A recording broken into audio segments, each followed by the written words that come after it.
ჯანდაცვის სამინისტროს ორგანიზებით ეს არის უკვე ამ ორი თვის განმავლობაში მე-17 აქცია, რომელიც ატარებს აბსოლუტურად საქველმოქმედო ხასიათს და რაც შეუმსუბუქებს იმ სოფლის მოსახლეობას სამედიცინო მიწოდების მხრივ უფრო ოპერატიულის გახდის და უფრო მრავალპროფილური სამედიცინო მოსახურება მიეწოდებათ. ეს ძალიან მაყოფილია, ამით ძალიან მაყოფილია მოსახლეობა და სამინისტრო გააგრძელებს კიდევ მსგავსი აქციების ჩატარებას.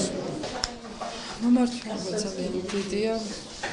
პაციენტები მაყოფილები არიან, საერთოდ აქვს ქრონიკული პრობლემები, ძირითადად არის გულსისხლთა სისტემის პრობლემები, სახსრების პრობლემები არის.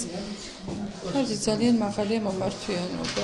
ჩვენ კონსულტაციას ვუწევთ, გვაქვს ლაბორატორიული მომსახურება, თერაპევტის კონსულტაცია, ენდოკრინოლოგი ყავს, ქირურგი, პედიატრი, გინეკოლოგი, ულტრაბგერეთი გამოკვლევის ჩატარება შეგვიძლია აქ ადგილზე მომსახურების, რასაც ვუწევთ ეს არის.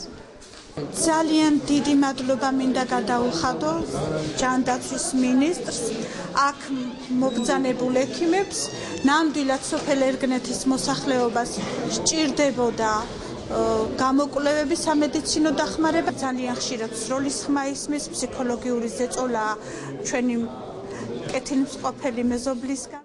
მოდიან ექიმები, ყურადღებას გვაქცევენ, სინჯამენ ავადმყოფებს და ძალიან გაჭირებული სოფელია.